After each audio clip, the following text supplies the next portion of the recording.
अस्सलाम वालेकुम क्लास। मैं डॉक्टर उमर इफ्तिखार आपकी खिदमत में हाजिर हूँ। मेड एक्सेल के प्लेटफॉर्म से as an academic head biology department में आपसे मुखातिब हूँ।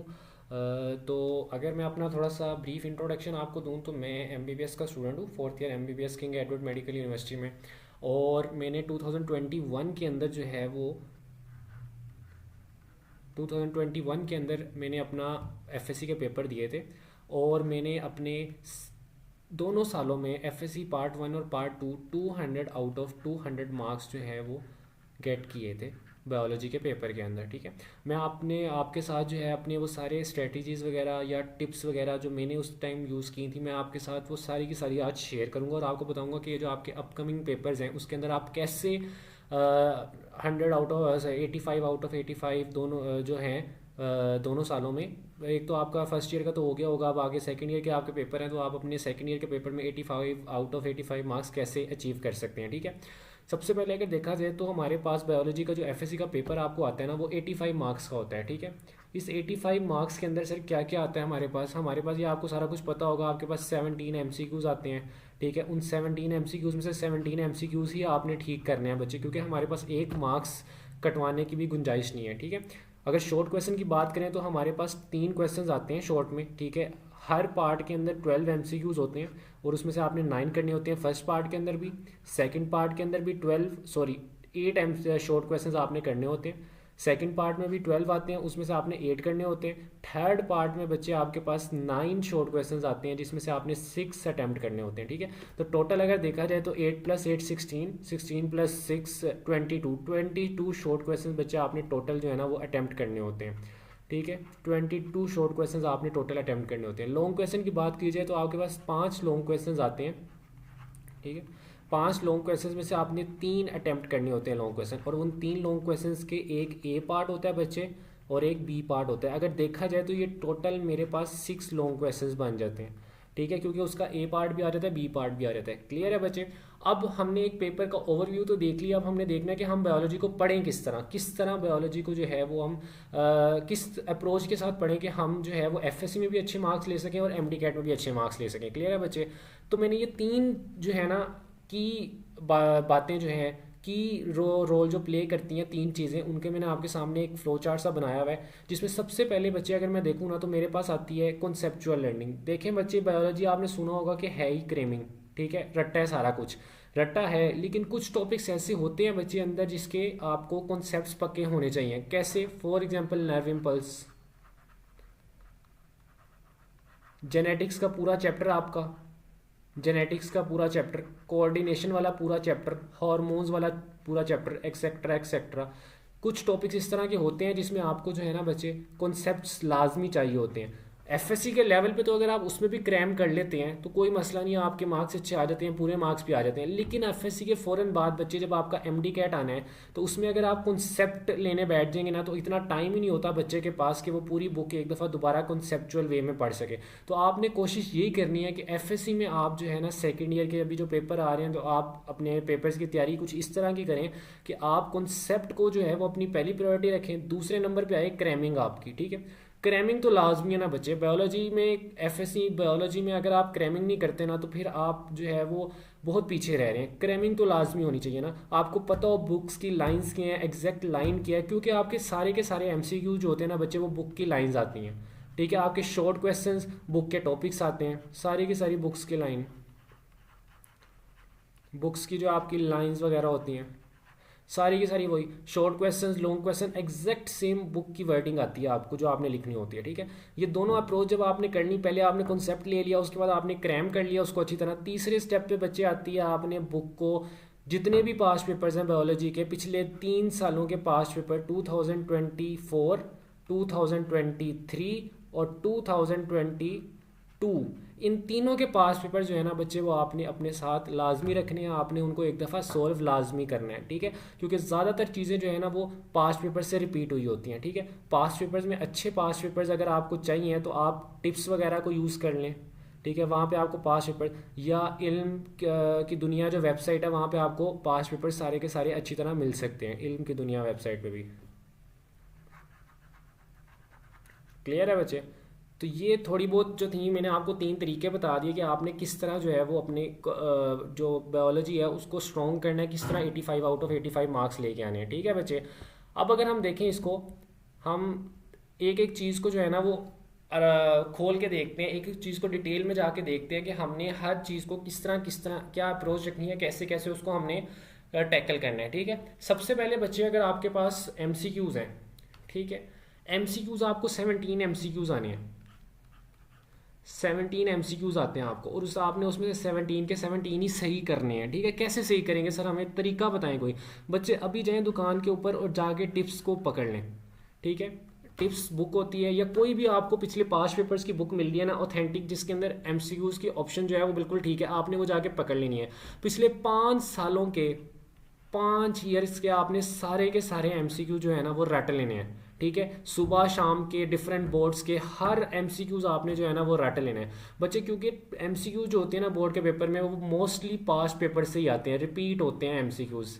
17 में से 15 एमसीक्यू जो होते हैं ना बच्चे वो रिपीट हुए होते हैं, 1 से 2 एमसीक्यू जो होते हैं ना वो हो सकता है कि रिपीट ना हुए हों। ठीक है, वो नए कोई एडिशनल इन्फॉर्मेशन बुक की कोई नई लाइन आ गई हो, लेकिन मोस्टली जो भी एमसीक्यूज आते हैं ना 17 के 17 वो सारे के सारे रिपीट ही होते हैं। ठीक है बच्चे, तो एमसीक्यूज को करने का बेहतरीन तरीका है कि पास्ट पेपर्स, पिछले 5 साल के जो पास्ट पेपर्स हैं ना आपने उनको अच्छी तरह रट लेना है। ठीक है, अगली बात आ जाती है शॉर्ट क्वेश्चन की। शॉर्ट क्वेश्चन मैंने आपको बताया है डिफरेंट पार्ट, 3 पार्ट्स आते हैं। पहले पार्ट में आपको 12 में से 8 करने होंगे, दूसरे पार्ट में भी आपको 12 में से 8 करने होंगे, तीसरे पार्ट में आपको 9 में से 6 करने होंगे। इनको करने का क्या तरीका है सर, इनको करने का भी सर बेहतरीन तरीका ये है कि जो भी आप टॉपिक पढ़े ना आप उसको ये सोचें कि मैं अगर ये शॉर्ट क्वेश्चन आ गया तो मैं इसको कैसे अटैम्प्ट करूंगा। फॉर एग्जाम्पल आपके पास एक टॉपिक है साइनैप्स का, ठीक है, साइनैप्स का टॉपिक आपके पास आ गया। ठीक है, अब आपने इस साइनैप्स के टॉपिक को, आपके पास बुक है, आप साइनैप्स का टॉपिक पढ़ रहे हैं, आपने देखना है कि अगर ये शॉर्ट क्वेश्चन के तौर पे आ गया तो मैंने क्या क्या बातें लिखनी है। आप क्या क्या बातें लिखेंगे, सबसे पहले आप उसकी डेफिनेशन लिखेंगे कि ये कनेक्शन होता है between the axon of one neuron and the dendrite of another neuron. ठीक है, दूसरी बात पे आपने लिखनी है उसकी थोड़ी सी एक्सप्लेनेशन, कुछ भी एक्सप्लेनेशन दे देते हैं आप, क्या आप कह दें कि 2 तरह, या आप टाइप्स लिख दें इसकी, 2 तरह की टाइप्स होती हैं, केमिकल और इलेक्ट्रिकल साइनैप्स। ठीक है, तीसरी पे आप इसकी डायग्राम बना दें। ठीक है, तो आपने ये बातें पहले से ही जहन में रखनी है कि यार ये टॉपिक मैं पढ़ रहा हूँ, इसके अंदर से शॉर्ट क्वेश्चन आ गया तो मैंने ये कौन सी 3 से 4 बातें जो लिखनी है मैंने, क्लियर है।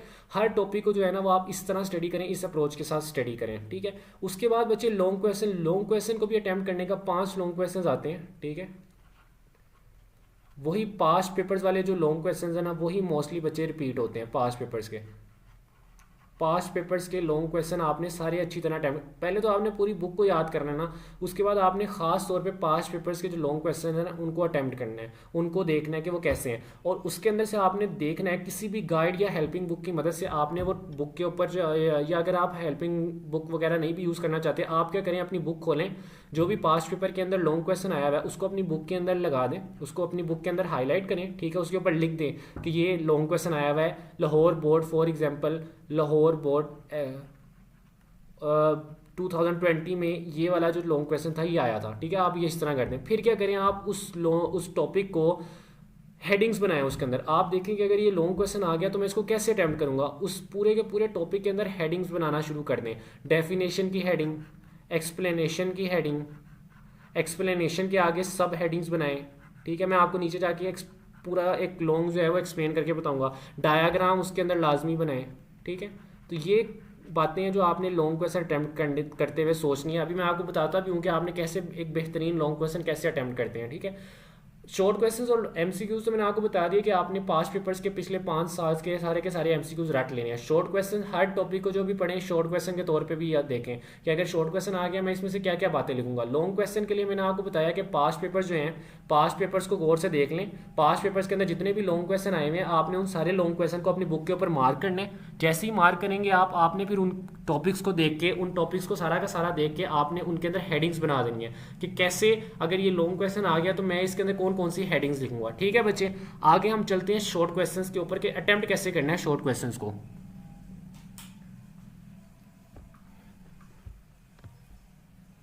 अच्छा, शॉर्ट क्वेश्चंस को अटेम्प्ट करते हुए ना बच्चे आपने 2 बातों का खास ख्याल रखना है। पहली बात क्या है आपकी शॉर्ट क्वेश्चन को अटेम्प्ट करते हुए कि आपने सबसे पहले नंबर पे उसकी डेफिनेशन लिखनी है। ठीक है, सबसे पहले नंबर पे शॉर्ट क्वेश्चन की डेफिनेशन आनी चाहिए लाजमी, उसके बारे में कोई भी इंट्रोडक्शन लाजमी आना चाहिए। दूसरे नंबर पे उसकी डायाग्राम, डायाग्राम लाजमी, अगर फिजिक्स केमिस्ट्री है तो उसका फॉर्मूला या कोई रिएक्शन वगैरह आपने लाजमी लिखने हैं। तीसरे नंबर पे बच्चे आपने उसकी थोड़ी सी एडिशनल इंफॉर्मेशन दे देनी है। ठीक है, थोड़ी सी एडिशनल इन्फो दे देनी है। अब अगर मैं आपके सामने एक शॉर्ट क्वेश्चन को अटेम्प्ट करके देखूँ, एक शॉर्ट क्वेश्चन मैं लेता हूँ और मैं उसको अटेम्प्ट करता हूँ। फॉर एग्जांपल आपको शॉर्ट क्वेश्चन आया डिफाइन रिगर मोर्टिस, तो आप रिगर मोर्टिस शॉर्ट क्वेश्चन को कैसे अटेम्प्ट करेंगे ज़रा गौर से देखिएगा। सबसे पहले आपने हेडिंग लिखनी है रिगर मोर्टिस, या आपके पास होगी आपकी हेडिंग रिगर मोर्टिस की। ठीक है, नीचे आपने सबसे पहले बच्चे इसकी डेफिनेशन लिखनी है। ठीक है, जो भी इसकी पूरी डेफिनेशन होगी कि मसल की stiffening, muscle stiffening, muscle stiffening due to the depletion of ATP, muscle stiffening. Definition को हमेशा आपने इन्वर्टेड कॉमास के अंदर, बच्चे ये बात आपने याद रखनी है कि डेफिनेशन को हमेशा इन्वर्टेड कॉमास के अंदर लिखेगा, ड्यू टू एटीपी डिप्लीशन। ठीक है, या आपने इसकी डेफिनेशन दे दी। उसके बाद आपने इसकी लिखनी है एडिशनल इन्फो, आपने कहना है एक्सप्लेनेशन के नाम से, एक्सप्लेनेशन, ये दूसरी हेडिंग आपने देनी है। ठीक है, एक्सप्लेनेशन के नाम से आपने रखनी है। इसके अंदर आपने क्या करना है, आपने कहना है इसके अंदर एक्सप्लेनेशन की हमारे पास जब डेथ होती है तो ऑक्सीजन ख़त्म हो जाती है, ऑक्सीजन ख़त्म होगी तो एटीपी नहीं बनेगी। ठीक है, ऑक्सीडेटिव फॉस्फोराइलेशन नहीं होगी जिसकी वजह से एटीपी नहीं बनेगी। एटीपी नहीं बनेगी तो मायोसिन और एक्टिन के जो ब्रिजेज हैं, मायोसिन और एक्टिन के जो ब्रिजेज हैं बच्चे हमारे पास, वो हमारे पास आपस में कनेक्ट ही रहेंगे, वो डिटैच नहीं हो पाएंगे।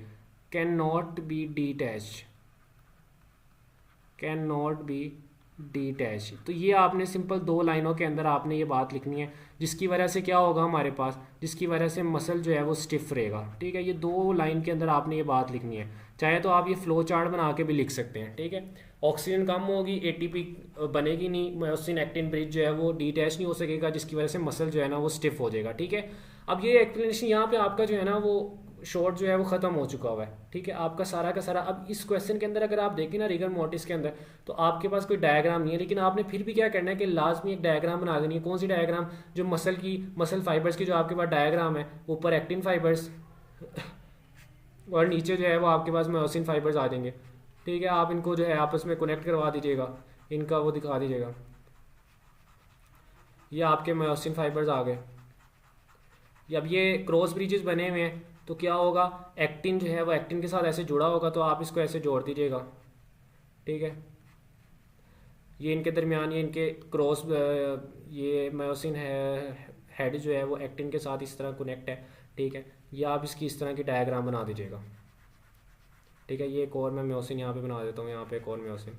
ठीक है, तो आपके सामने ये डायग्राम बन गई। आपने कहना है कि देखिए मायोसिन ब्रिजेस जो है ना ये ऐसी अटैच की फॉर्म में, मायोसिन और एक्टिन के क्रॉस ब्रिज, और ये आपस में डिटैच नहीं हो रहे। तो ये आपका एक प्रॉपर शॉर्ट क्वेश्चन जो है अटैम्प्ट हो गया। कोई बंदा भी आपको 2 में से 2 मार्क्स लेने से रोक नहीं सकता अगर आप ये अप्रोच अपनाते हैं। आपके शॉर्ट में 2 मार्क्स लाजमी आएंगे। अगर आप 1.5 भी उसने काटा तो आप आके मुझे पकड़ लीजिएगा, आपका कोई मार्क्स नहीं काट सकता। ठीक है बच्चे, उसके बाद अगर हम लॉन्ग क्वेश्चन की तरफ जाएं, मैंने आपको एक शॉर्ट क्वेश्चन एक्सप्लेन कर दिया, अगर हम लॉन्ग क्वेश्चन की तरफ जाएं, या उससे पहले देखते हैं कि अगर हमें कोई डिफरेंस वाला शॉर्ट क्वेश्चन आ गया। फॉर एग्जांपल हमें डिफरेंस आया है कि आप टेटनी और टेटनस के दरमियान डिफरेंस बताएं, difference between tetani and tetanus.